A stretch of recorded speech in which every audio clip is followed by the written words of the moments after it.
gente querida, nós temos sido bombardeados desde sempre, mas especialmente no século XX, depois da Segunda Guerra Mundial, cresceu no planeta Terra, a partir do implemento das artes de impacto coletivo, como o cinema, por exemplo, e a proliferação da imprensa, quando a gente tinha apenas o rádio, o cinema e a imprensa, que começou a se alastrar pela terra um mito, que sempre foi mito na alma humana, mas nunca tinha atingido os níveis de mitificação que atingiu nos últimos 80 anos na alma humana espalhada pela Terra e praticamente de maneira unânime no ocidente do nosso planeta, onde nós habitamos, na sociedade judaico-cristã, considerada a mais evoluída tecnologicamente da civilização humana presente na redondeza da Terra. Que mitos foram esses? E eles foram apenas crescendo. Cresceram e crescem tanto mais quanto a comunicação se torna instantânea. Hoje, com a instantaneidade global da comunicação, vocês estão aqui sentados comigo no Lago Norte de Brasília, no Distrito Federal, no Brasil, e a minha face está sendo vista em volta da Terra, de vocês também, quando ali dentro eles cortam para uma outra câmera, num close em alguém, ou numa panorâmica que pega todo mundo, de ângulos diferentes, e você só está sentado aqui, não está pensando em nada. Agora mesmo, por exemplo, olha aqui para esse monitor aí, ó, do lado de vocês aqui, ou tem outro ali, ó. Olha o pessoal que está lá atrás, que a gente não está vendo, a nossa amiga passando bem ali, aí o outro está se assentando. Olha aí, olha aí. O pessoal na terra inteira está vendo você passar ali. Ó. É assim. Sim, fulano está lá na casa do Caio.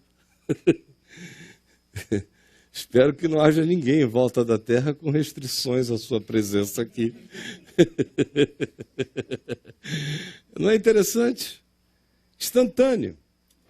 Bom, essa instantaneidade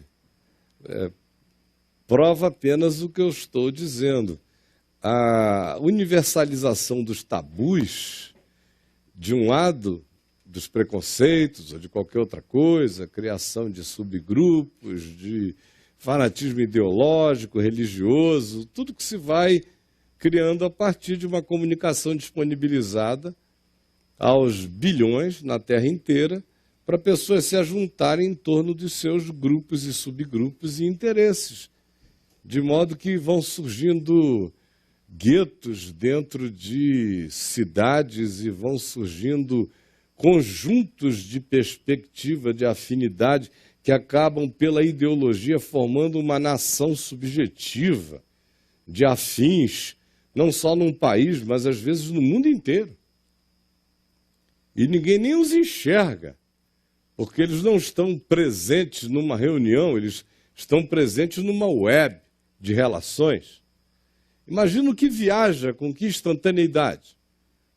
Bom, eu, no entanto, não estou aqui hoje para falar do fenômeno dessa instantaneidade, da proliferação de grupos, subgrupos e de comunhões subjetivas e de banditismos de natureza subjetiva que fazem com que fique praticamente impossível para um analista de objetividades entender o que está acontecendo profundo nessas conexões que não estão abertas para todos os sentidos, só para quem se conecta ao outro. Agora, é por esse meio, é por essa mídia, são nesses ambientes que nos conectam, que mais viaja, por exemplo, o mito de que existe algo chamado de felicidade plena no planeta. E ele é alimentado há muitos séculos pela literatura idealista. Obviamente que os gregos não trouxeram nenhuma contribuição para a construção desse mito, porque eles se tornaram justamente conhecidos pelas tragédias. Eles injetaram foi pessimismo mesmo, ou realismo, mas tragédias foram as grandes características e não arrebatamentos transcendentes de felicidade. No Velho Testamento dos Hebreus, também não existe esse sonho de felicidade plena no planeta. Não há um único exemplo de alguém suspirando por isso. Abraão é um cara resfolegante, que não sabe onde para, mas vai adiante.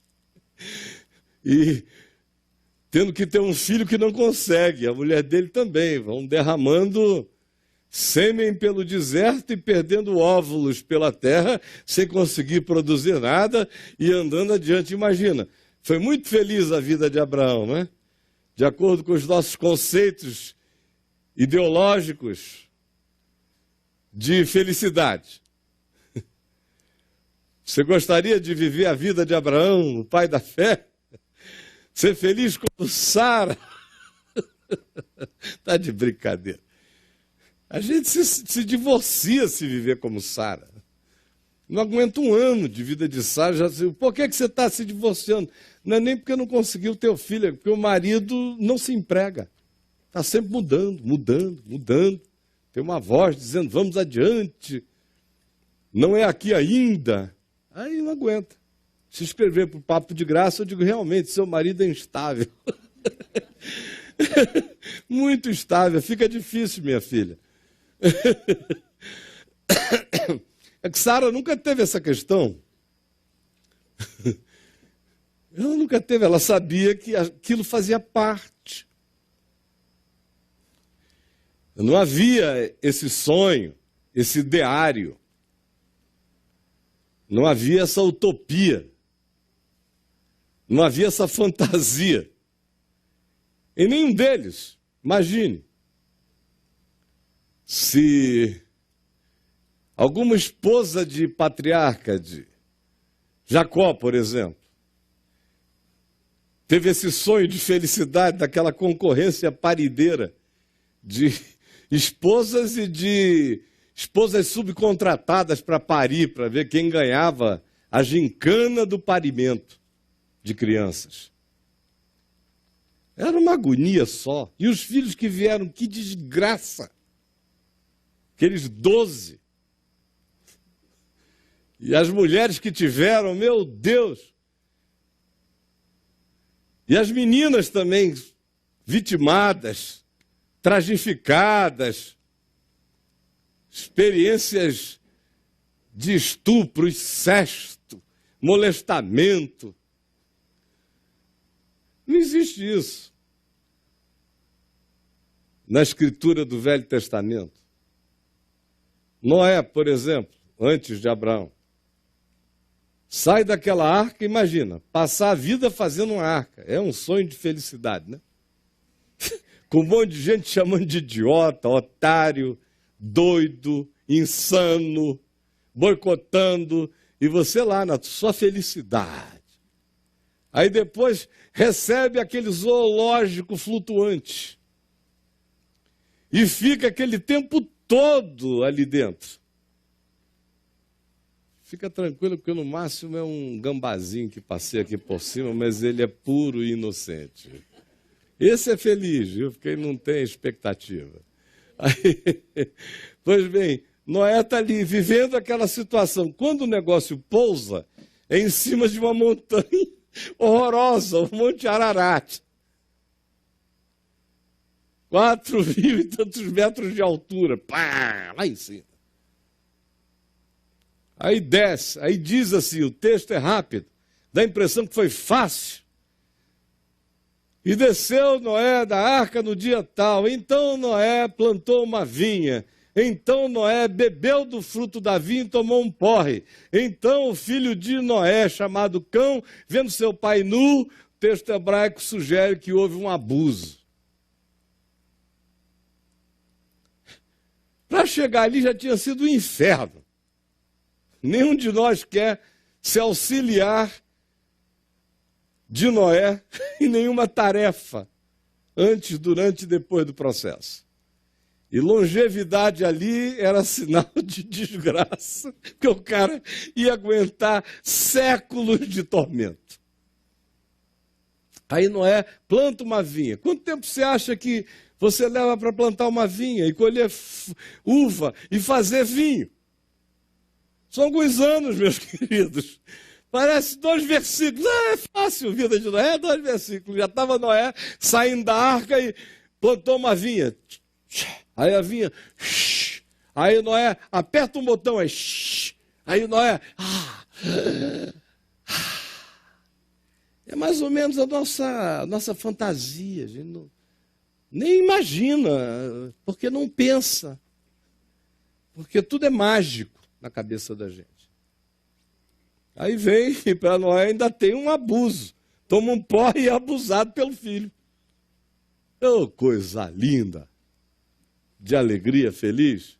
Pode pegar qualquer um outro que você queira. As mulheres, os caras em si, os que vieram depois. Livro de Josué é um livro de felicidade? Invade, consegue, não consegue, tem que conviver, é guerra e tal. Juízes, mostra aquela sequência de que de 20 em 20 anos, 40 em 40 anos, começava tudo outra vez. Vinham os medianitas, os amalequitas, os filisteus, tomava tudo, fazia tudo. E quando eles tinham uma pequena libertação, faziam idiotices em si mesmos e contra eles próprios. Você vê a vida de Davi, foi uma vida feliz, não foi? Enquanto Samuel não chegou na casa dele, ele até que vivia mais ou menos. Era um garoto inocente, não sabia de nada, nem pensava em felicidade. Ele pensava nas atividades, nos deveres, e carregava no coração um espírito espontâneo em relação a Deus. Era o melhor que ele tinha, o melhor que ele provou. Depois que Samuel chegou lá e ungiu, disse, tu és o cara? Meu Deus, a vida dele virou um inferno. Um inferno.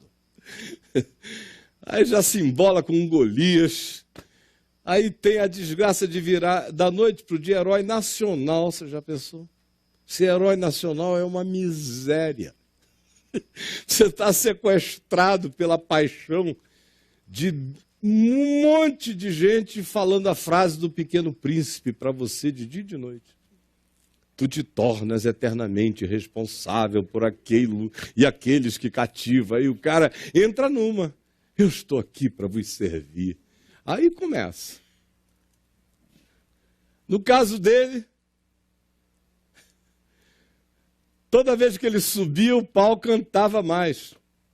Vence o Golias, aí o rei Saul se torna o pior inimigo dele. Aí casa com a filha do rei, aí piora mais para o lado dele. Aí o filho do rei gosta dele, aí o rei fica com mais vontade ainda de matá-lo. A vontade do rei é tão absoluta que ele foge, não volta nunca mais. Até que o rei morra, ele viveu peregrinando mais de 10 anos, quase 15 anos, de gruta em gruta, de lugar em lugar. Foi criando filhos, tendo mulheres em estado hebreu, peregrino. andarilho, sem nenhum conforto, se escondendo, gemendo e alugando os seus serviços para comer, num estado cotidiano de dissimulação para não ser apanhado. É muito feliz viver assim, é uma delícia. Aí quando ele começa a conquistar as coisas, a infelicidade dele aumenta, porque ele é tomado por um surto de posse, e ele diz, agora sim eu serei feliz, não me negarei nada, experimentarei tudo que eu puder e conhecerei a felicidade. E foi pegando aqui, pegando ali, palácio aqui, constrói acolá, vai mudando na direção de Jerusalém, aí pega a cidade dos Jebuseus, diz, essa aqui agora é a cidade de Davi, começa a fazer palácio um pouco mais adequado à glória que ele gostaria de expressar. Aí um dia olha a mulher mais deliciosa, pelo menos no momento, na hora, todas parecem ser singulares e únicas, exclusivas e imperdíveis. E ele olhou de lá naquele estado de comoção e disse, não, ela não irá sem passar aqui pela minha devida emoção. Mandou buscá-la, vocês sabem a história. Dali em diante começa uma sucessão de incapacidade de Davi de se relacionar com qualquer pessoa no âmbito da sua intimidade, porque ele se sentiu completamente relativizado, conseguiu até se saber perdoado por Deus, mas não conseguiu restaurar o seu ânimo paterno para lidar com os seus filhos, e foi só gerando frouxidão, frouxidão, frouxidão. Acaba que a existência dele até a velhice é de tristeza em tristeza, vendo o que os seus filhos fizeram numa sucessão onde teve de tudo, de fratricídio e morte, assassinato entre eles, a incestos, a tentativa de filho, de matar o próprio pai, sublevação de Estado, tudo produzido pelos meninos. E depois da morte dele ainda houve mais calamidade. E eu não vou falar da descendência dele, porque seria infinda a descrição do pioramento das experiências desses indivíduos, como figuras públicas e no nível pessoal, íntimo. Agora olha aqui para mim. A gente chega no Novo Testamento e fica com a esperança de quem sabe aí melhore, né? Mas me diga um único lugar no Novo Testamento onde se faz uma promessa de plena felicidade terrena do jeito que a gente almeja, do jeito que da literatura do final do século XIX, início do século XX, com a radiofonia, com o cinema, com toda a construção da fantasia que nos habita todo dia, apesar de todas as tragédias no experimento conjugal, porque para cada 2 pessoas que casam nos Estados Unidos, praticamente quase hoje em dia as 2 se divorciarão. Aqui ainda está de cada 2, 1.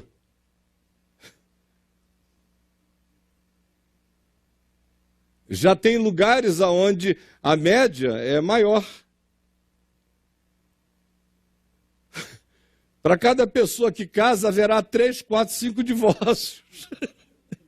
Apesar dessa falência e da consequência disso no modelo familiar, que vai ficando todo arrebentado, fragmentado, sem comunicação, com quebras, são famílias que nunca mais conseguem fazer as mesmas sinapses relacionais de antigamente e se tornam entes neurais que não se falam, que mal se encontram. Apesar de toda essa falência que a gente assiste de outro lado, isso não produziu a morte da fantasia, da felicidade absoluta entre nós.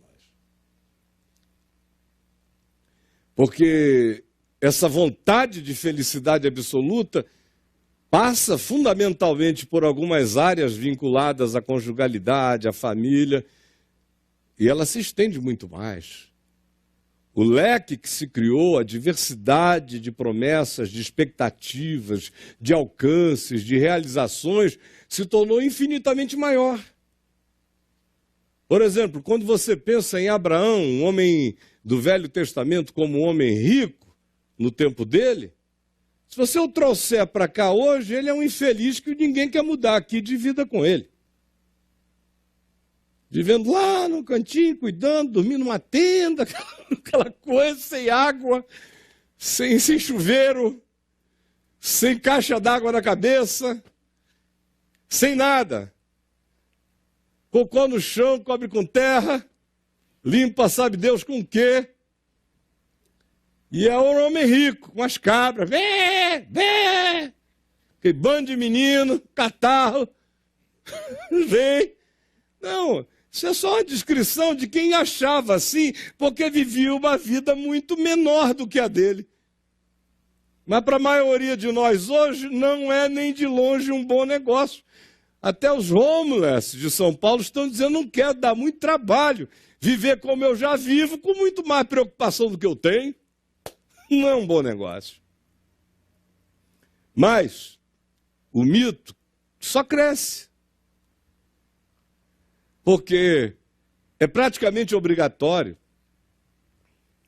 no imaginário da concepção de felicidade, já foi maior a cobrança ou a indicação de que tinha que ser do modo que eu direi, mas até hoje, mesmo tendo diminuído, ainda é forte isso. Por exemplo, se não toda, mas a maioria das mulheres tem que casar.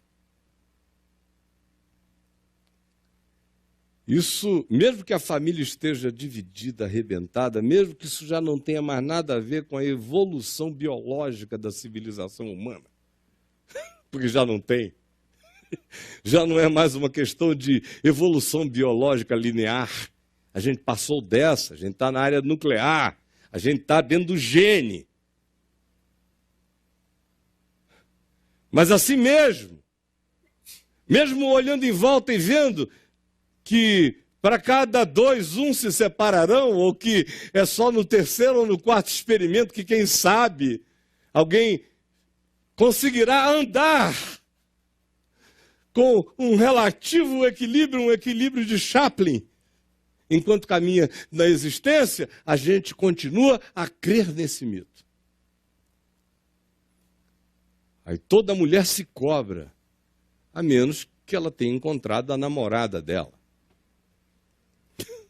Porque se ela não for uma mulher de namorada, ela se cobra ser uma mulher que tem um homem. E tendo um homem, ela se cobra ter um filho.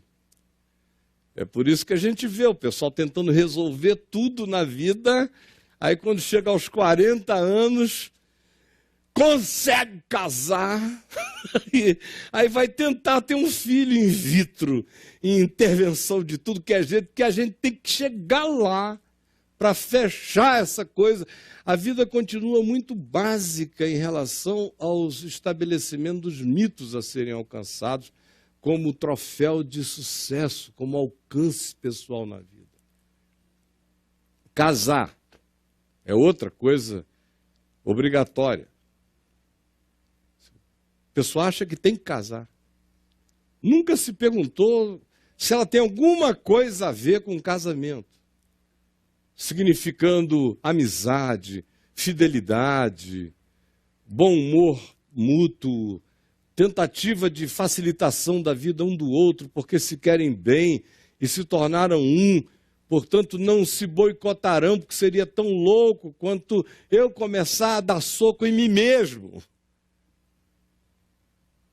Quem quer que compreenda que casamento é no mínimo isso e tem que ser isso, tem que olhar para dentro de si mesmo e ver, eu dou conta disso, eu não consigo namorar assim. Porque como é que eu vou conseguir casar melhor do que eu consigo namorar? Por que eu conseguirei ser melhor com essa pessoa do que eu consigo ser com a minha mãe, com meu pai? com quem convive comigo. Que mágica é essa que vai me fazer ser sofrivelmente um ser humano, ou mesmo ruim em muitos aspectos da minha vida, mas que unido a alguém eu ficarei extraordinário? É magia.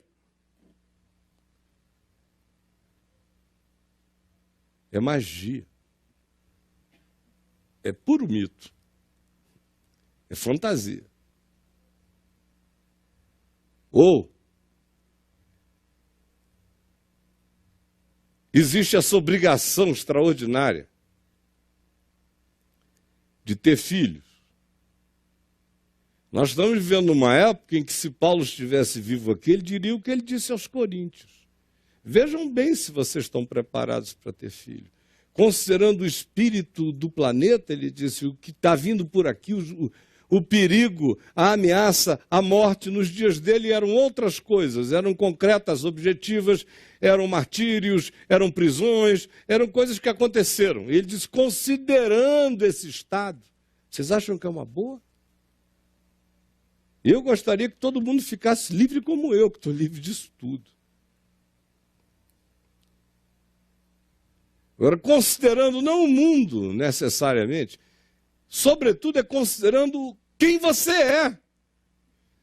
Eu pergunto, por que essa sua obsessão em ter filhos, se você não consegue prestar atenção para uma criança? É um peso para você.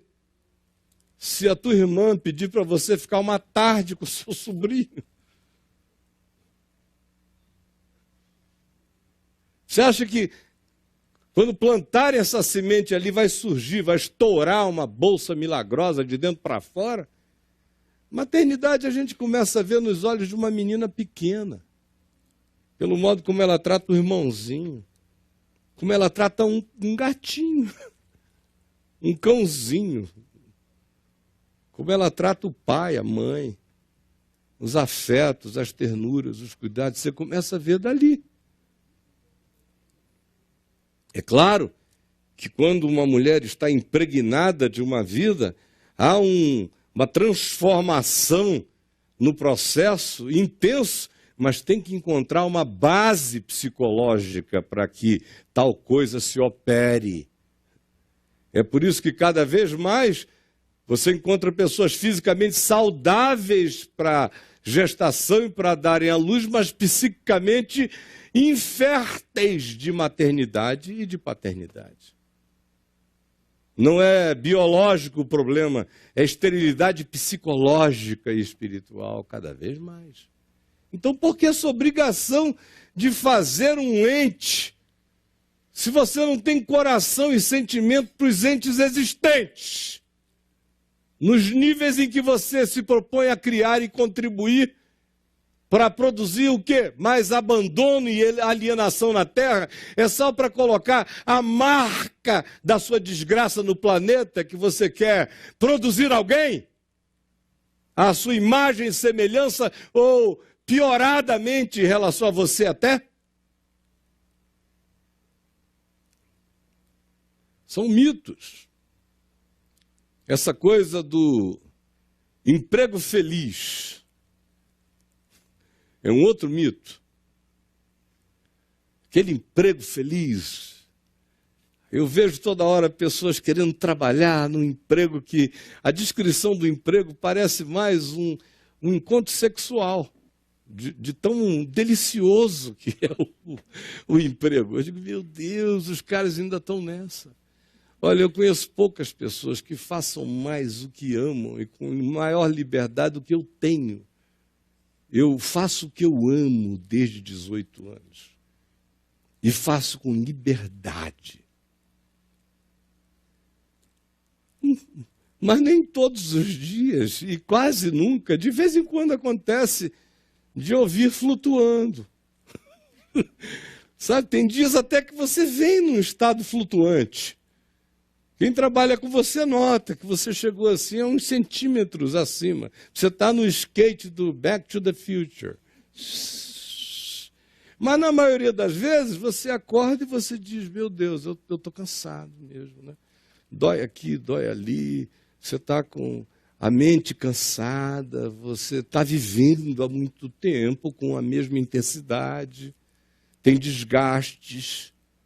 Então, tem dias que você levanta para fazer o que você ama e que você vai fazer com amor, mas a alegria é a alegria de saber que você vai fazer com amor. Não é um estado de euforia levitante. Ao contrário, você tem que sair e, às vezes, até contra os estados levitantes, naqueles dias em que você está em estados de sucção de gravidade, de peso. Mas você vai fazer o que você ama. Não vai levitando necessariamente. Vai caminhando. Mas esse mito de que é possível viver isto, você assiste 1h50 da vida de uma pessoa que você admira, aí tudo é reduzido a piores momentos lindos da sua poesia descritiva e melhores momentos sublimes. 1h50, a mente faz logo edição, vai ficando só com os desfechos lindos e sublimes. E fica com a impressão de que existem pessoas que ganharam na loteria dos frisamentos de felicidade em estado de alegria, de euforia ou de serenidade inabalável. E eu nunca encontrei tal pessoa até o dia de hoje.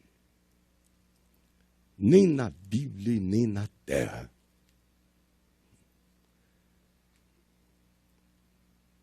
Os mitos, essas coisas contínuas, absolutas. Por exemplo, do amor como um estado de planificação sublime. Uma mulher e um homem se encontraram.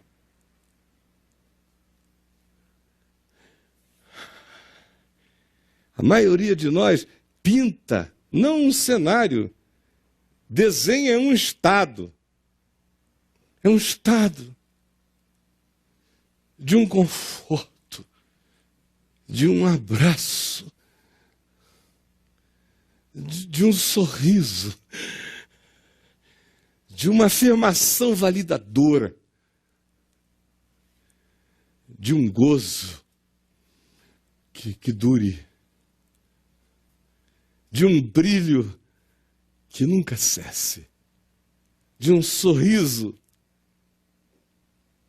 que não seja frisado como o do Coringa, do Batman, mas que traga a vida contínua de uma alegria perene.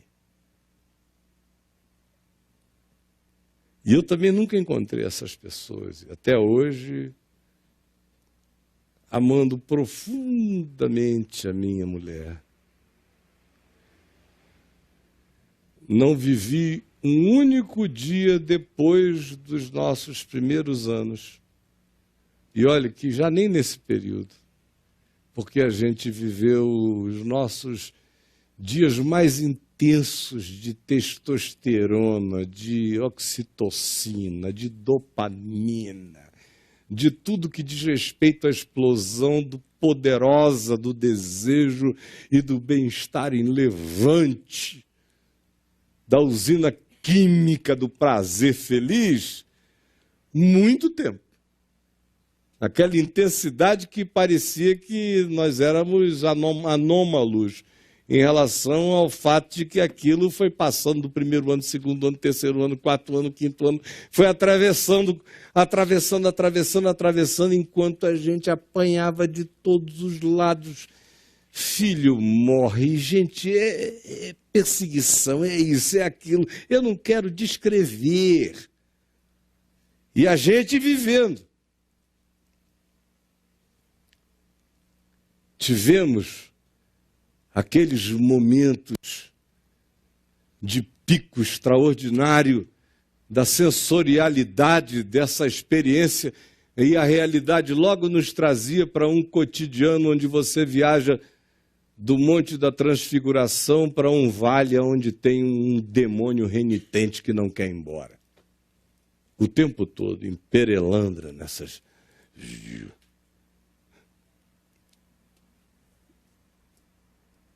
Mas tendo que aprender a acordar para viver a alegria grata desse encontro, com dores, com perdas, com choros, felicidade cheia de lágrima e de dor, de alegria, de amor e de opressão de todos os lados. Uma combinação impensável, fazendo a gente viver a bênção da relatividade do nosso poder de experimentar qualquer que seja a impressão de plenitude.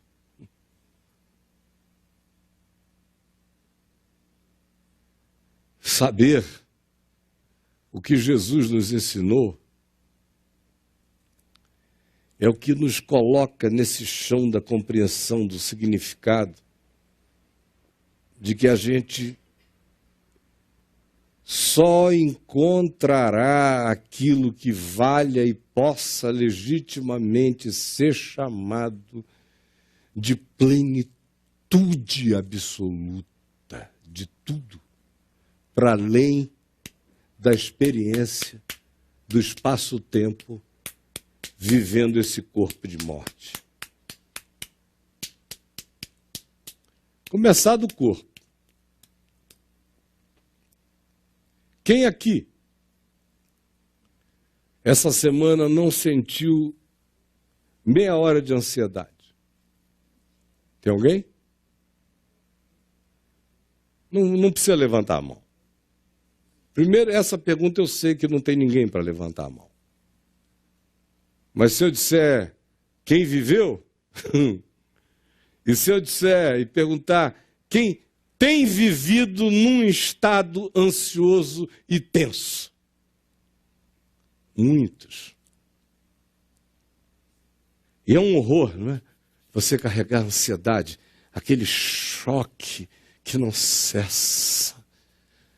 Carregar o corpo, sentindo aquilo o tempo todo, e quando ela não é só orgânica e vai se misturando com ansiedades psíquicas, porque o distúrbio orgânico, quando é uma ansiedade orgânica, e às vezes altera a tua psique, ela interpreta o mal-estar contra ela e ela fica, e retroalimenta o processo. E vai fazendo sinapses neurais que garantem a continuidade do operativo daquilo ali. Química e psicologicamente. É um horror. E menopausa? Estou em plena felicidade da menopausa.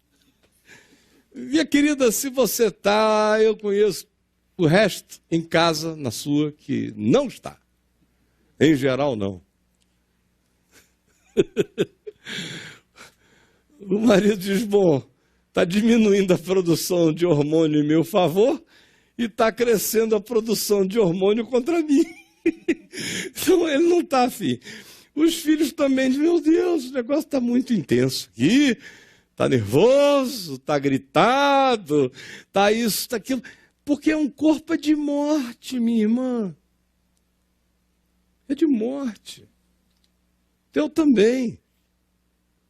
Já teve 15 anos, você tinha mais tesão do que músculo. Aí você chega numa determinada idade, aí diz, ó Senhor, obrigado pelo Viagra. Porque o corpo é de morte. É de morte. Está todo mundo em estado de morrente. Aí dói. Vai doendo. A maioria, até partir, vai sentir dor partindo. Não é essa a realidade estatística à nossa volta? Tem alguns que partem ou num acidente, ou numa subtesa de uma chamada morte súbita. Aí não sentem dor física, mas a maioria não morrerá, irá morrendo. E a gente vai sentindo. Está tudo previsto, tudo escrito. Não era para haver mito nenhum na nossa cabeça. Mas o que eu estou dizendo aqui é um anticlímax, aparentemente, para vocês. E eu só estou descrevendo a obviedade da existência humana, conforme descrita cronologicamente na Escritura, no Novo e no Velho Testamento, tanto quanto no todo da história humana, tanto quanto na tua memória de vida familiar, relacional, no chão direto do teu caminho. Você sabe disso. Mas é por isso que aqui o número de pessoas é esse. Porque se eu estivesse dizendo o oposto, a rua ia ter gente fazendo volta, ia estar maior confusão aqui. Se eu dissesse, olha, amanhã começa a campanha da suspensão disso, da aquisição daquilo, aí... Porque nós nunca fomos tão primitivos quanto no auge momentâneo dessa nova era tecnológica. Tecnologia cresceu, mas o primitivismo do nosso sonho mítico e da nossa fantasia só aumentou. Por que eu estou dizendo isso? Porque quanto mais fantasia, mais frustração. Quanto mais ilusão, mais depressão. Quanto mais mitificações, mais abismamentos de fracasso, de falência na experiência panicada do coração. Quanto mais a ideologia das plenitudes, mais consumo de drogas. Quanto mais a impressão de que existem pessoas na Terra que não sentem a dor que eu sinto, a ansiedade que eu sinto, que não são fustigadas por nenhuma das relatividades que me acontecem e que acontecem à maior parte de nós, enquanto houver dentro de nós essa impressão de que existem seres constituídos e experimentando e vivendo um estado de superioridade planificada, tanto mais quanto se crê nisso, mais miserável o indivíduo se torna, porque a existência implacável fará você não alcançar o que não existe e, portanto, não é alcançável, conforme a produção dos mitos da sua idealização. Aí aumentam também os suicídios. E o ser humano vai ficando cada vez mais fraco. Quanto mais culto mítico, menos rigidez,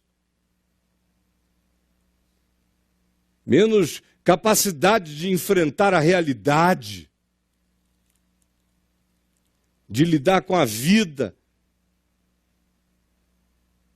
com aqueles que nascem saudáveis e com aqueles que nascem não saudáveis, com aqueles que não dão tanto trabalho, com aqueles que dão muito, com aqueles que morrem cedo e com aqueles que morrem longevamente.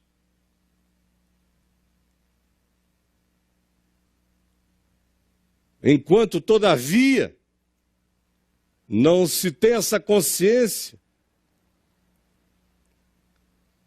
não se terá nada além de uma sucessão de experimentos e experiências fragilizantes, de modo que antes se chegava aos 40 anos em estado depressivo, agora você começa a ver se passar da infância para a adolescência já em estado depressivo, e você já encontra crianças em estado de falência angustiada, o que é pânico.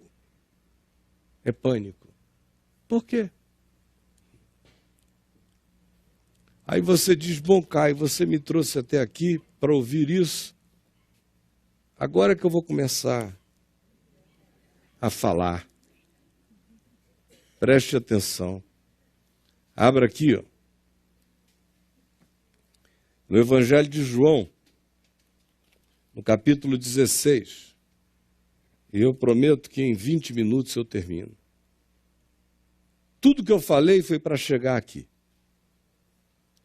Agora é praticamente ler e entender. E iniciarmos o processo de cura das miragens, cura das fantasias, cura dos estados psicodélicos de imaginação que foram em nós instilados, cura de obsessões temáticas, de buscas obrigatórias de felicidades tópicas, com esperanças fantasiosas de que, se alcançando aquele tópico, se entrará numa espécie de dimensão de suspensão contínua de felicidade naquela área. Toda essa coisa diabólica que foi plantada na mente ilusiva e fantasmagórica da maioria de nós, razão pela qual a existência implacável vai fazendo vítimas depressivas, suicidas, angustiadas, entristecidas, falidas, decepcionadas, amarguradas, por todos os lados. Eis que vem Jesus e diz: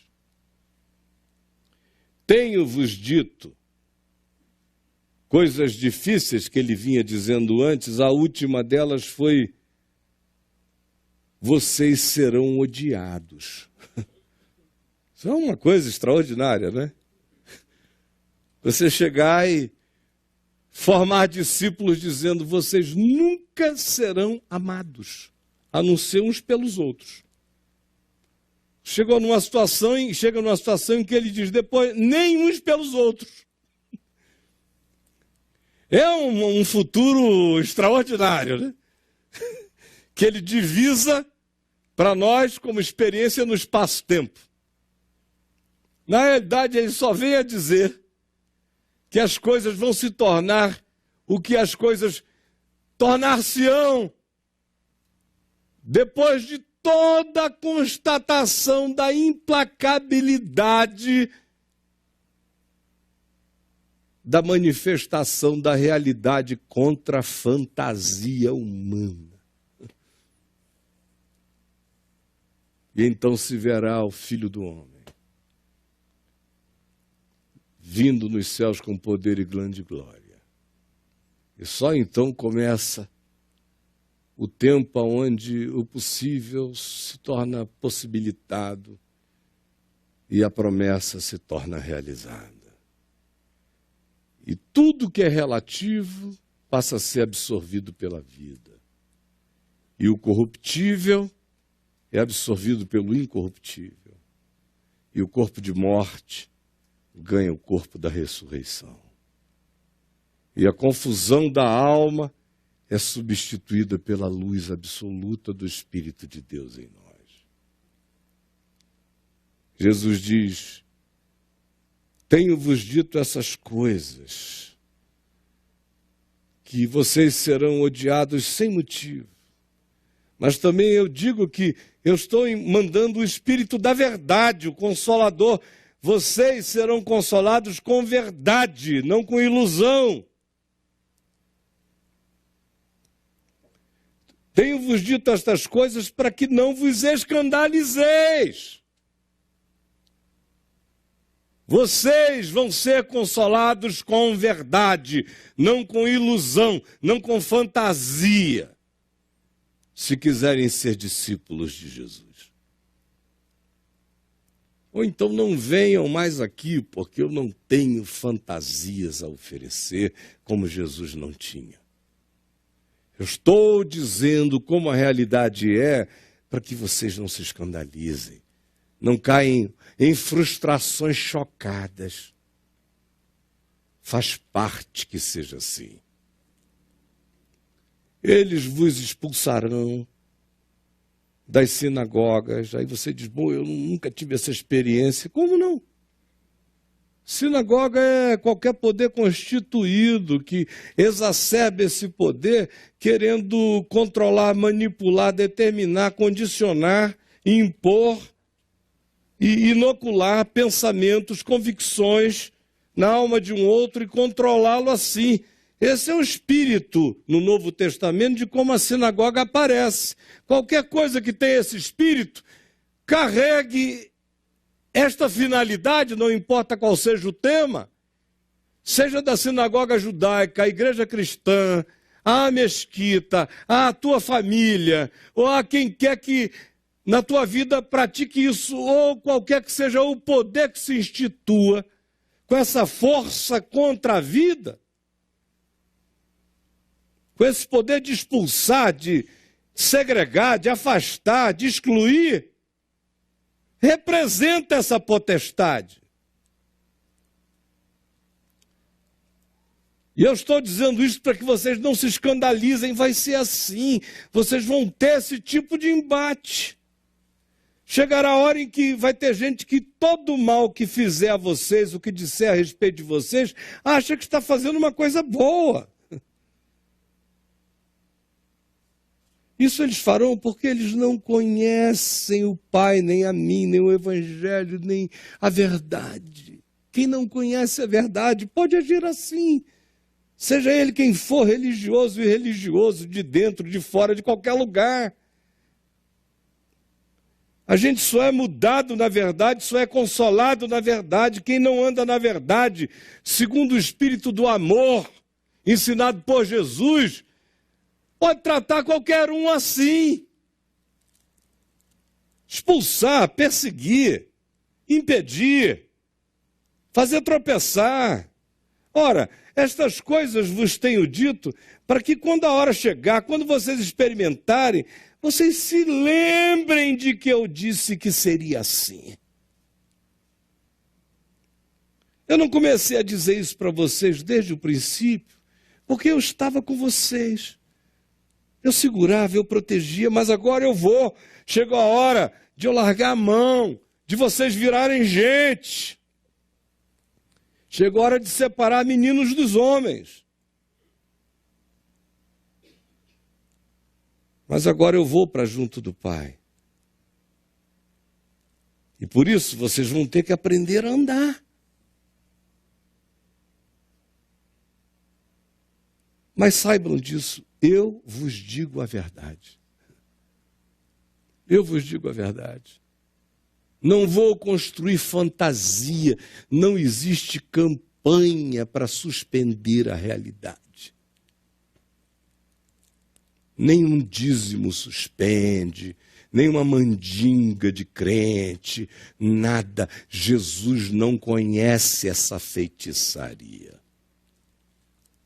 Por isso ele diz, depois de dizer isso tudo, ali eu estou dizendo para que vocês não se choquem. E saibam, eu vos digo a verdade.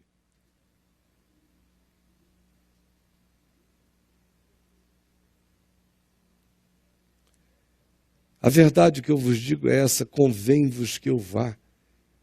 Porque se eu não for, o Consolador não virá para vocês. E eu vou enviar algo melhor do que vocês me terem no espaço-tempo andando com vocês aqui. Porque se eu estou aqui com vocês, eu não estou em mais lugar nenhum. Agora eu não estarei mais, não serei um ente do espaço-tempo. Eu serei uma presença no coração de cada um. Minha presença em quem crer em mim, em quem obedece a minha palavra. daquele que se torna meu amigo pela obediência ao evangelho simples. Isso será muito mais conveniente para vocês. E virá o Consolador. E quando ele vier, convencerá o mundo do pecado, da justiça e do juízo. Do pecado ele convencerá o mundo porque não creram em mim. Esse é o testemunho do Espírito Santo. Em relação, não a quem a gente diz que não crê, porque não participa de um grupo chamado cristão. Não é disso que se está falando. Quem crê, sabendo da informação de Jesus, ou não tendo tido essa informação, quem crê é aquele que toda vez que tendo a chance de amar, ama, ao invés de odiar. Tendo a chance de falar a verdade, fala, ao invés de mentir. Tendo a chance de perdoar, perdoa, ao invés de se ressentir. Tendo a chance de simplificar, simplifica, ao invés de complicar. Tendo a chance de pacificar, pacifica, ao invés de dividir. Esse crê, mesmo que nunca tenha ouvido falar o nome Jesus, porque quem crê em Jesus, ele diz, é quem faz o que eu mando, sabendo que eu mandei ou não. Se fizer o que eu estou mandando, esse está mostrando que é amigo do meu caráter, mesmo nunca que tenha ouvido falar no meu nome. Virá o Espírito Santo, dará esse testemunho ao mundo, deixará claro, esse será o tormento maravilhoso do Espírito Santo do mundo, fazendo latejar na alma de quem odeia a angústia de odiar, na alma de quem se vinga, a angústia de se vingar, na alma de quem não perdoa, a angústia de se fazer escravo da sua própria raiva. É a melhor chance que o mundo tem de se acordar. Quando vier o meu Consolador, ele dará testemunho da justiça. Vai dizer todo dia para vocês que, apesar de tudo, vocês estão perdoados e justificados. Vocês são selados pela justiça que eu conquistei. É o testemunho que o Espírito Santo vai dar em vocês. E também, quando ele vier, ele convencerá o mundo do juízo. Porque o príncipe deste mundo já está julgado.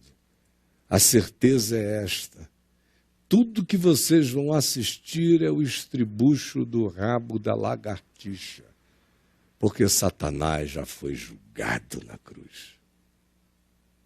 Tem ainda muito a vos dizer, tudo sobre realidade, verdade. O que consola é a verdade, não é o engano, não é a fantasia. Mas vós não podeis suportar agora.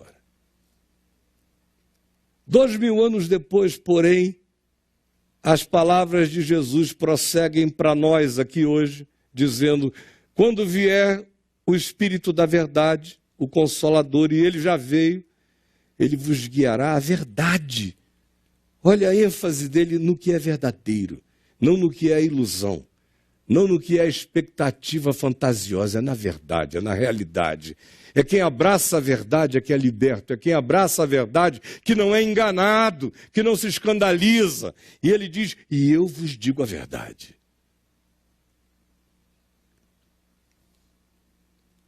Ele vos anunciará as coisas que hão de vir, e vocês se preparem.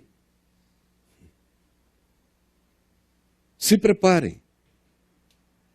No verso 22, ele prossegue dizendo, agora, porque eu também estou dizendo a vocês que vocês vão ficar um tempo sem me ver, vão ficar com a impressão de que houve uma derrota radical em tudo que me envolve, vocês já estão ficando tristes.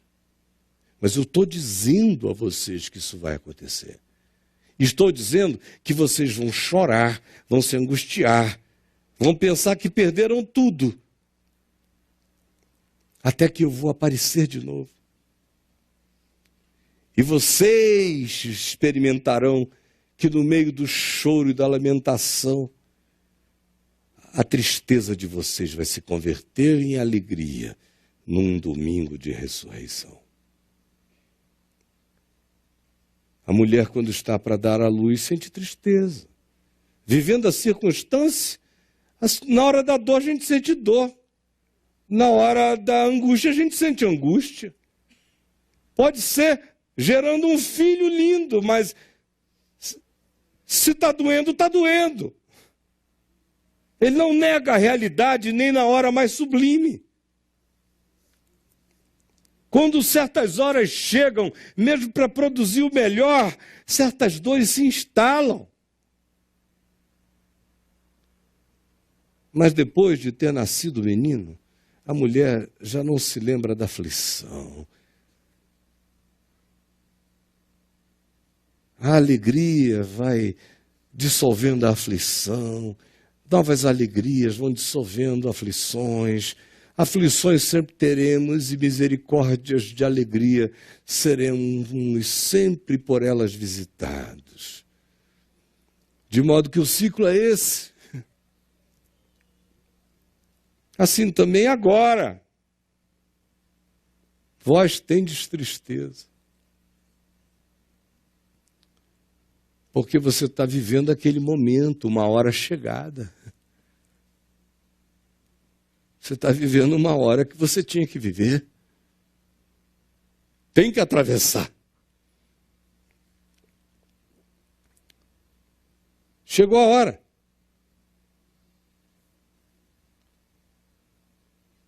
Assim também agora vós tendes tristeza, mas isso não vai durar para sempre. O ciclo é esse. Outra vez vós me vereis. Outra vez vós me vereis, outra vez vós me vereis, outra vez vós me vereis, e a vossa alegria se renovará, o vosso coração se alegrará, e a vossa alegria vai crescer na verdade, na realidade. E quando a alegria que vocês tiverem for filha da consolação, na verdade, na realidade, e na esperança de que outra vez nós o veremos. A noite passa. As misericórdias do Senhor são a causa de não sermos consumidos. Elas se renovam a cada manhã. A tristeza pode durar a noite inteira, mas a alegria vem com o amanhecer. Outra vez eu vos verei. Alegrai-vos na esperança da glória de Deus, e não somente isto, mas também nas próprias tribulações, sabendo que a tribulação produz perseverança. E a perseverança produz experiência. E a experiência produz esperança. E que a esperança já não nos confunde. Quando crescemos nela antes, o Espírito de Deus vai nos plenificando, derramando mais e mais dessa certa alegria que não é filha de nenhuma fantasia, mas da semeadura crescente da verdade e do enraizamento dela como consolação em mim. Quando a gente chega nesse ponto, ele diz, naquele dia nada me perguntareis mais. Você chega aí pela fé, acabam as perguntas, acabam as questões, acaba esse negócio de mito, de felicidade. Ai, meu Deus, Senhor, se tu não me deres um marido, eu morrerei frustrado. Oh, Deus, para que eu nasci, Senhor, se eu não vou deixar um curumim no mundo? Ai, Jesus, como é que eu marcarei meu nome na história? Olha o menino do Facebook, era só um garoto. Hoje é uma figura mundial, é quase um Alexandre o Grande da cibernética. Eu queria tanto ter um destino desse. Ah, quando esse evangelho chega, acaba a palhaçada.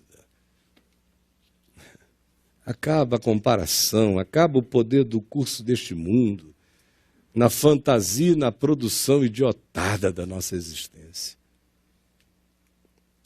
Aí Jesus diz, naquele dia nada me perguntareis.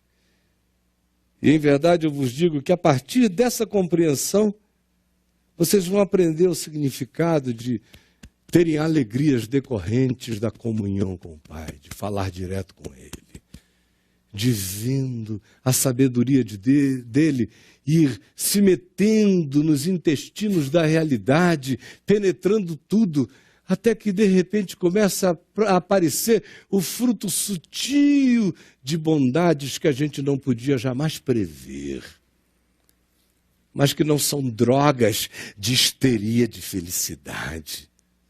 Até porque em Jesus felicidade não é um estado de euforia, felicidade é uma serenidade segura, é uma confiança pacificada no coração. Isto é felicidade. A explosão de algumas alegrias são bônus que acontecem aqui e ali, na estabilidade dessa pacificação contínua. Até agora vocês não têm pedido em meu nome. Peçam com essa confiança. E vocês vão receber e vão ter sequências de alegrias quando vocês nessa confiança experimentarem a realidade de que a grande alegria é ter comunhão com o Pai. Essa é a alegria. Estas coisas vos tenho dito até aqui por meio de figuras. Hoje ele diz, mas a hora já chegou em que eu não falo mais por comparação. Eu estou falando direto, entendam. E quando esse dia chega, a nossa certeza de que a nossa grande felicidade é a comunhão com o Pai se estabelece em nós. Porque a gente aprende então que o grande prêmio da vida não são obtenções nem conquistas quantificáveis, mas essa alegria de comunhão perene, de casamento eterno com o amor de Deus. Sabendo que o próprio Pai vos ama, visto que me tendes amado, e tendes crido que eu vim da parte de Deus, vim do Pai e entrei no mundo. Todavia deixo o mundo e vou para o Pai. Saber disso e saber que eu e o Pai fazemos morada em vocês é a felicidade que sereno ser, sem fantasias. Aí os discípulos disseram uma bobagem, como sempre, né? Está tudo bem enquanto Jesus está falando e eles estão ouvindo em silêncio. Aí Jesus dá uma paradinha, disseram os seus discípulos, a gente falando agora. Agora é que falas claramente e não empregas nenhuma figura de linguagem. Ai, meu Deus. Crente é um caso sério. Agora vemos que sabes todas as coisas. Agora, cara. E que não precisas de que alguém te pergunte. Por isso cremos que de fato vieste de Deus. É retardo puro. Respondeu-lhe Jesus, credes agora? Tem uma ironia nesse credes agora. Credes agora? Não pode ter certeza. Você está pensando que esse credes agora é o quê? Credes agora? Não, só um panaca falaria assim. Depois de uma idiotice dessa, o Jesus que a gente conhece por esses 4 evangelhos usa de uma ironia. Credes agora? Puxa! Legal!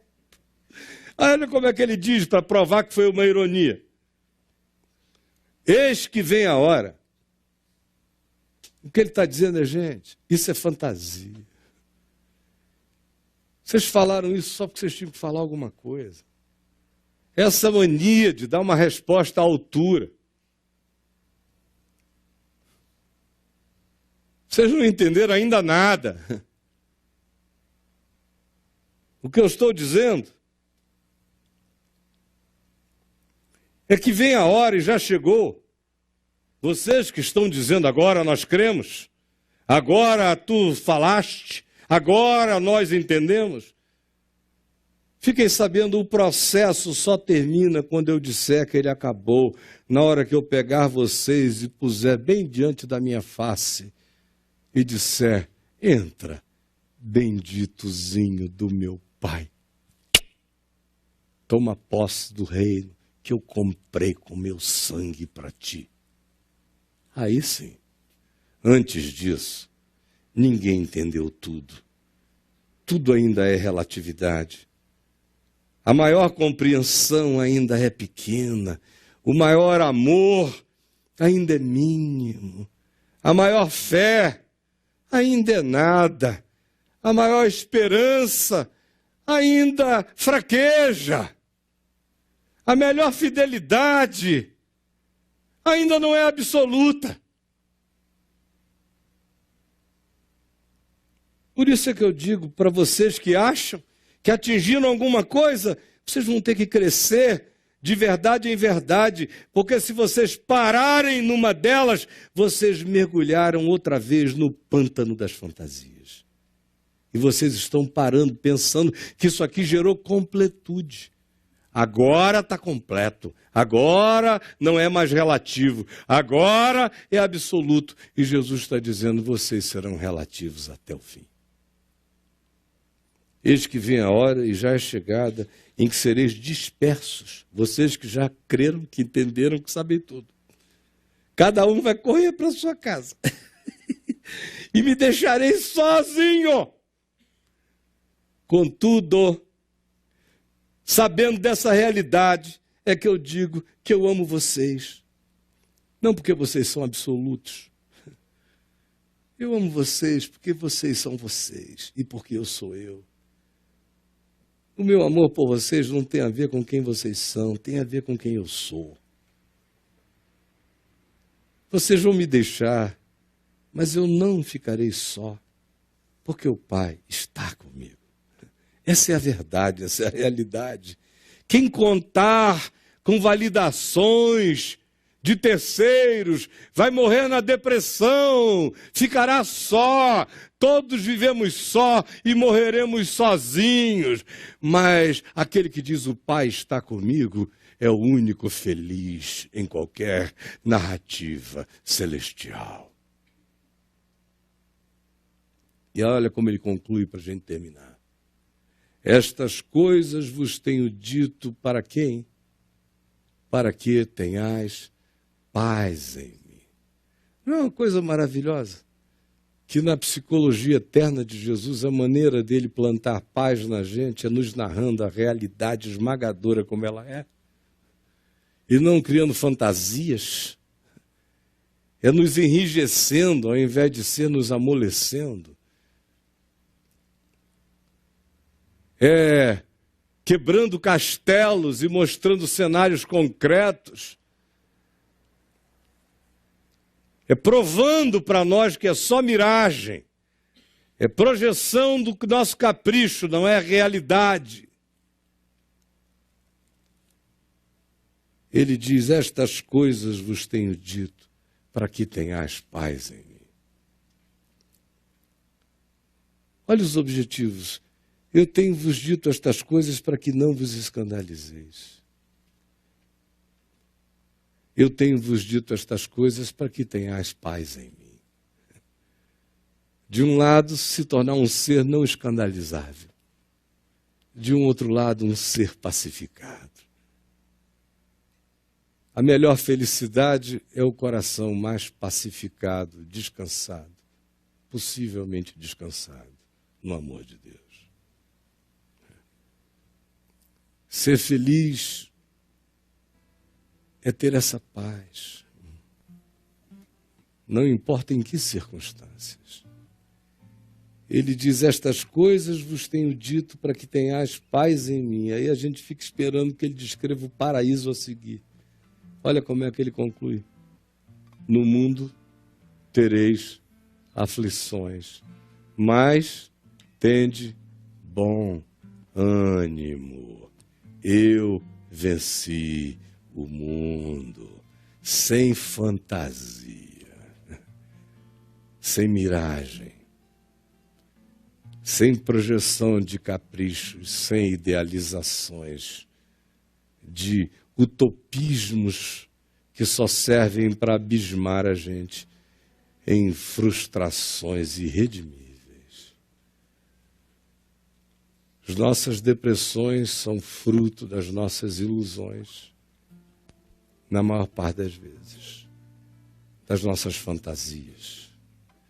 E E os nossos pecados piores são frequentemente praticados na busca obsessiva da eterna felicidade, como algo que funcione semelhantemente a um estado de injeção de uma euforia conquistadora, sedutora e atraente, que fizesse tudo entrar em estado de suspensão e contribuir com a gente. Pobre daquele que assim vive. Jesus diz: eu vos tenho dito estas coisas, porque só assim vocês vão ter paz em mim. A paz de vocês tem que ser em mim, tem que ser na minha palavra. No mundo, todos vocês, em áreas diferentes, de modos diferentes, os que têm, os que não têm, os que podem mais, os que podem menos, todos tereis aflições. Os mais pobres têm certos tipos de aflição, os de classe média têm outros tipos de aflição, os de classe alta têm outros. No fim, tudo é aflição. O pobre olha para a aflição do rico e diz: não, a dele é muito mais fácil. Mas eu quase nunca vejo um pobre se suicidar e quase sempre eu vejo ricos se matarem.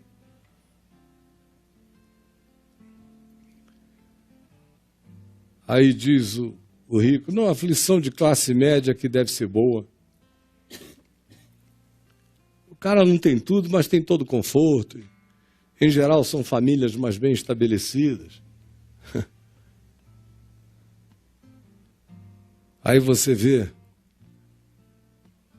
a mulher de classe média frustrada, sonhando com os mitos das celebridades ricas que vivem nas ilhas da fantasia e não sabem a quantos e quantos, à base de quantos calmantes, de quantos estimulantes, de ansiolíticos e de tudo mais, o cara está na ilha de caras. Dá a impressão até que tudo é muito justo para quem está ali.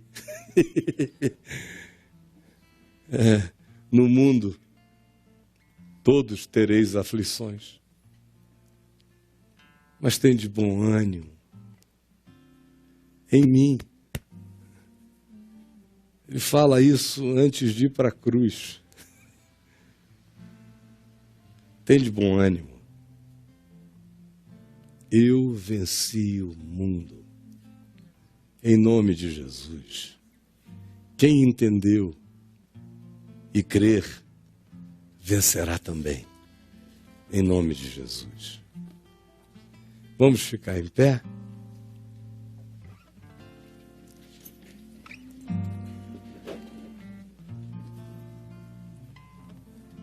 Vamos dar as mãos e vamos orar. Senhor, dá que esta palavra, que é palavra de verdade, da verdade, tenha trazido plataforma de cura para a nossa vida hoje e para a manutenção da nossa saúde mental, existencial, psicológica, espiritual, num tempo em que o grande e mais profundo mal é o vazio, é a depressão, é a frustração, é o contrato de calamidades que a gente faz baseado nos mitos das nossas obrigações e necessidades impostas, sabe lá por quem na cabeça da gente.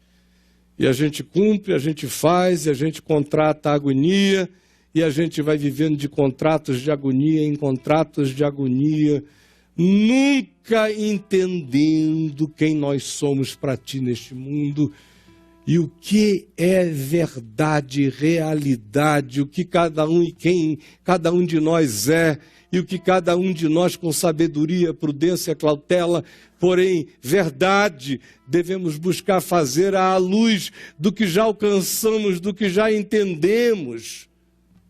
sem magia, sem feitiçaria psicológica, sem fantasia, sem miragem.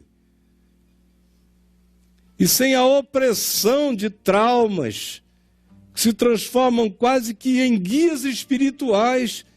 Muitos de nós são guiados psicologicamente pelos traumas da existência que falam na alma desejos e necessidades que não são verdade nem realidade, são quase que vinganças da gente contra uma dor antiga.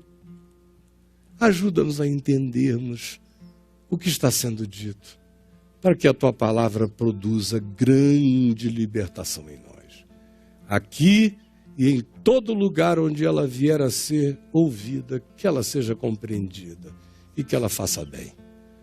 O bem do Evangelho, traga a boa nova, é o que eu te peço.